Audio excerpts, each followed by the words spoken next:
સાહેબ આ કળયુગની માલિપા જો કે આપ બધા તો દેવીઓને માનવા વાળા છો, પણ આ કળયુગની માલિપા અત્યારનો પુરાવો, અત્યારનો દાખલો સાહેબ. આ કળયુગની માલિપા મેલડી છે ને સાહેબ, એ આપણા હિન્દુ માટે હુકમનું પાનું કહેવાય છે.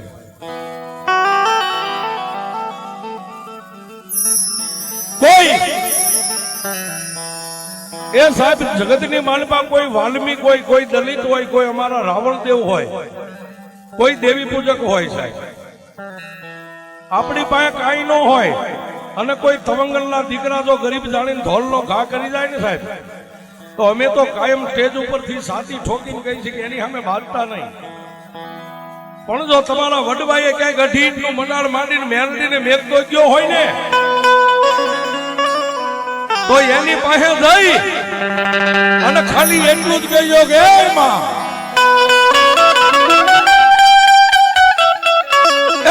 મારી સગા રાજાની દેવ, મારી દુનિયામાં મારો બાપ દુબળો ને હું કદાચ દુબળો, પણ મારા વડવાએ અઢીટના મંડાળમાં તારું મંડાળ માંડ્યું. આજ મારી સગા રાજાની મેલડી થોડી દુબળી થઈ ગઈ બાપ.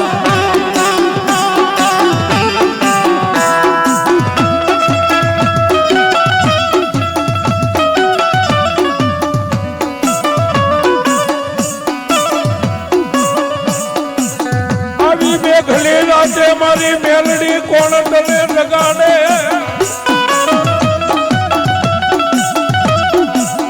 એ મારી સગા રાજાની કાળી નાગણી કોણ મારી તને ટકોરા મારે.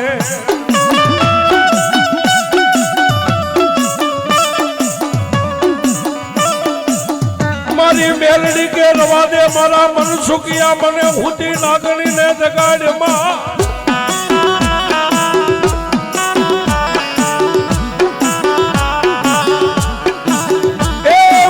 મેલડીને ટકોરા નો હોય, મારી વસતી મને મેલડીને ટકોરા નો હોય.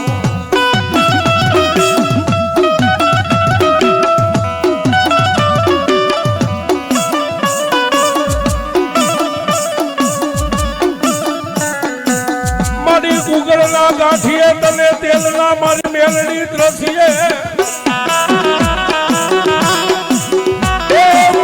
સોંદરવાની વસતી તને પાછ આંગળી ના ટેરવે માડી હવન કયો.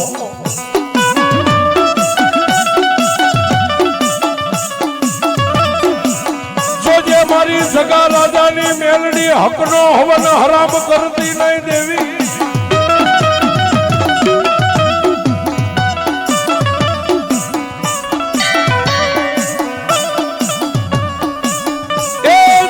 ભજે એને મારી દેવી મેલડી માડી કોઈ દી ભૂલીશ નહીં.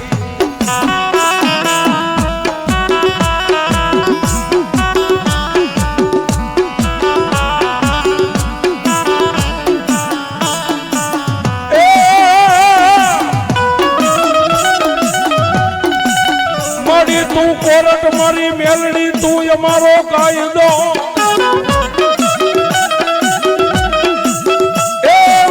સોંદરવાની મેલડી માડી તું મારો ઇન્સાફ.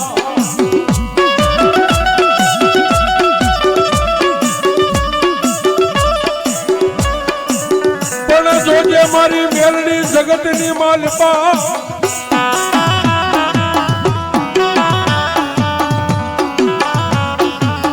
એ મારી ઝાલા બાવડા મારી સગા રાજાની મેલડી માડી મેલીશ નહીં.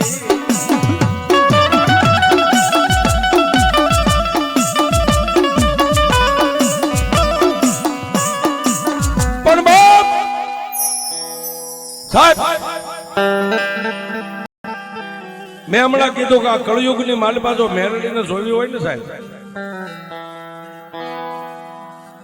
એ દુનિયાની માલિપા તમે કદાચ વાયણા ગમે એટલા વાળો, દાડાના જોહ ગમે એટલા જોવો સાહેબ, હવની રાતની માલિપા હવ જાતા હોય, પણ આજ જેનો માંડવો નાખ્યો છે મારી સગા રાજાની મેલડીનો, જેના આજ મારા મનસુખભાઈ સોદરિયાની માથે મારી જગારાદાની મેલડીનું બાનું છે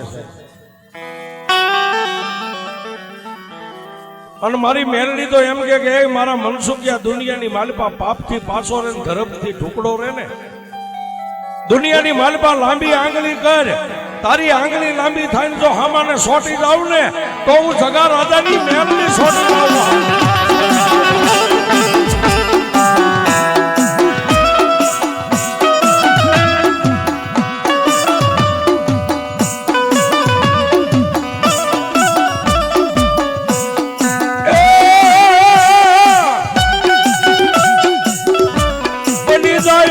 વગર ઢોકળાનો મારી મેલડી વકીલ બની જાય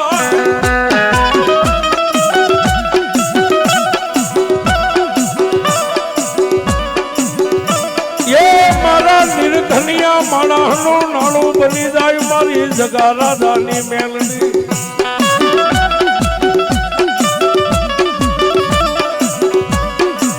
પણ સાહેબ વાતો કદાચ આપણે જગમાલ વાહન ની કરીએ તો એને હજારો વર્ષ વીતી ગયા હિરિયા લાસુ ની વાત કરીએ તો હજારો વર્ષ વીતી ગયા પણ સાહેબ હજી 1 મહિનો પૂરો નથી થયો મેલડી કેવી છે એ જોવી હોય ને બાપ તો મારા મનસુખ સૌંદર્યની પાસે આવવું પડે કે મેલડી કેવી છે હે એ મેલડી કોઈ વાણિયાની હાટ બજારે ન મળે સાહેબ મેલડી મોટા રૂપિયા વાળાના ઘરે ન મળે પણ ગરીબ હોય ને સાહેબ સાજલ સાપરું હોય જે સુવાસે મારી મેલડીનું ભજન કરતો હોય ને સાહેબ એને ક્યારેક કાઠલો પકડીને જોજો મેલડી કેવડી હોય છે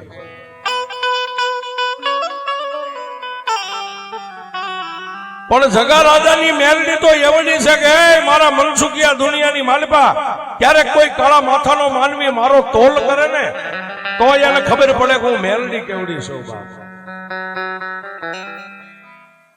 હજી સાહેબ મહિનો નથી થયો આ મનસુખભાઈ જામનગરની માલપાથી નીકળ્યા પોતાના ઘરે આવવા અહીંયા વતનમાં આવવા માટે છે જામનગર થી રાજકોટ હાઈવે ની માથે પોતાની 4 વ્હીલ ગાડી લઈ અને કોઈ દેવના કામે ગયેલા જામનગર ની માલપાથી નીકળ્યા આજનું જે કાલાવાડ રહ્યું સાહેબ કાલાવાડ પોગે નો પોગે અને મનસુખભાઈ ના મોબાઈલ ની માલપા પોતાના ધર્મપત્ની કવિતાબેન નો ફોન આવ્યો અને મનસુખભાઈ ઉપાડ્યો સાહેબ કારણ કે પોતાનું અડધું અંગ છે સાહેબ આમ ફોન ઉપાડીને કાને આમ ફોન રાખીને એટલું કીધું હાલો અને સાહેબ પોતાના ધર્મપત્નીના મોઢાની માલપાથી એટલો શબ્દ નીકળ્યો ક્યાં પહોંચ્યા છો જામનગર થી નીકળી ગયો છું કાલાવાડ પહોંચ્યો છું કામ હોય બોલો કે કામ એટલું જ છે કે મારે તમારી મેલડીને હવે જોવી છે કે તમારી મેલડી કેવડી છે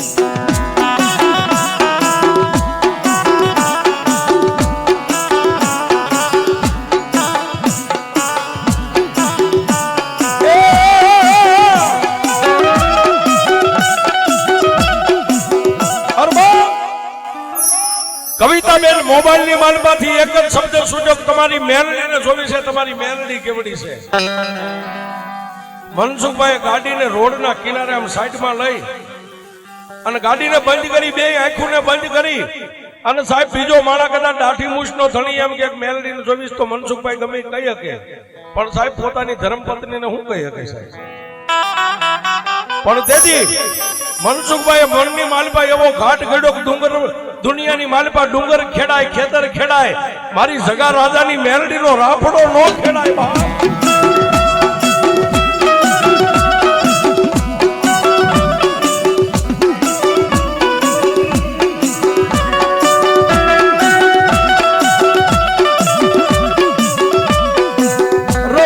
રવા દે મારી મેલડીને સંછેડાય નહીં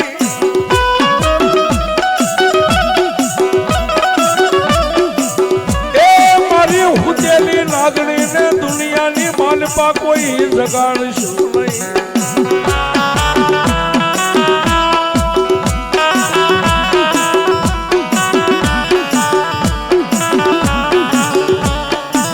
રવાજે ભાઈ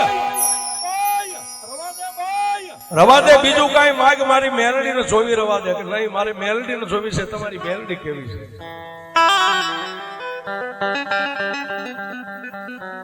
સાહેબ, પોતાની ધર્મપત્ની પોતાના ધણીને એમ કે તમારી મેલડી કેવડી છે, એવી કઈક ઘટના બની છે એમ સાહેબ. અને તેથી મનસુખભાઈ એટલું કીધું કે મારી મેલડીને જોયું હોય ને તો ઘરે ફોટામાં બેઠીને એના દર્શન કરી લે. મારી મેલડી ત્યાં બેઠી છે કે નહીં, એમ નથી જોવી. તો તમે કાલાવાડ પહોંચ્યા છો ને? કે હા. ઘરે આવો પછી તમારી યારે હું વાત કરું. અને સાહેબ ક્યાંય પણ ગાડીનો અહીંયાથી સેલ્ફ માર્યો, ક્યાંય પણ મનસુખભાઈ પાણી પીવાનો ઉભા રહ્યા. શું કામ? કે દુનિયાની માલિપા કોઈ કદાચ મોટો તવંગલ એમ કે મનસુખ કે તારી મેલડીને જોવી છે, તો મારી મેલડી દેખાડી દો કે મારી મેલડી કેવડી છે. પણ આ તો ઘરની ધર્મપત્ની એટલું કીધું, હવે એને હું શું કહી શકું? અને ત્યાંથી ગાડીને છોડી સાહેબ સીધા અહીં આવી અને પોતાના આંગણે પગરખા કાઢીને ઘરની માલિપા થઈને ઉભા રહી અને પોતાની ધર્મપત્નીને હાથ પાવડું પકડીને એટલું કીધું કે મારી મેલડીને તારે ક્યાં જોવી છે. અને તેથી કવિતાબેન મનસુખભાઈને એટલું કીધું, સ્વામિનાથ,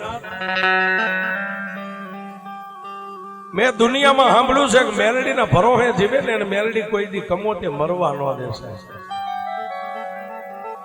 હા સાહેબ, ખાતરી કરી લેજો. જો તમે મેલડીના ભુવા હોય ને તમારા ઘરે મેલડી પૂજાતી હોય, અરે કોઈ પણ માણા આવીને એમ કે ભુવાજી મારે આ દુઃખ છે, અને તમે સાહેબ એક દોરાને ગાંઠ મારીને બાંધી દો ને જો દુઃખ પી જતી હોય, હવે સાહેબ એમાં મેલડીને માનવા વાળાના ઘરે કદાચ ખાતર પડે, ખાતર કહેતા ચોરી થાય, એ તો દુનિયામાં તમારી મેલડીને કોક કંડિયામાં નાખીને લઈ ગયા હોય.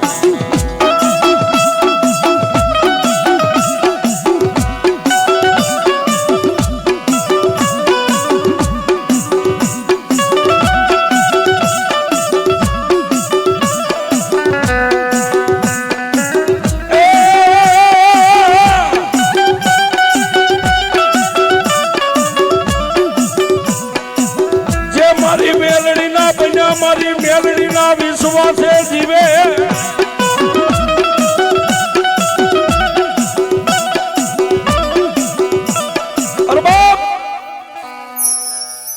અને તેથી કવિતાબેને એટલું કીધું, સ્વામિનાથ, ફોટાની માલપા તો મેલડીને રાતની જોઉં છું, પણ મારે મેલડીને આજ જોવી છે. હું તમને વાત કરું કે કરી વાત,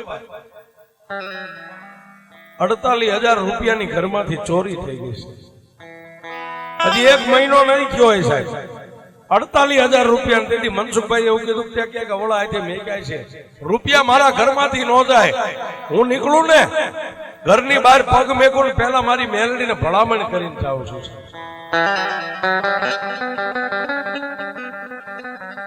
પણ તેથી કવિતાબેને એટલું કીધું કે મેં આખી તેજુરી જોઈ લીધી, મારા કપડા હતા જોઈ લીધા, આખું ઘર જોઈ લીધું, અને 48,000 રૂપિયાનું બંડલ હતું. આટલા રૂપિયા ક્યાં જાય? પણ સ્વામિનાથ, રાતને દીજો તમે મેલડીના બની ગયા, રાતને દી જગા રાજાની મેલડી કરતા હોય ને, તો આજ તમારી મેલડી હાસી હોય ને તો મન મારા રૂપિયા લાવી દે, તો હું માનું તમારી જગા રાજાની મેલડી હાસી.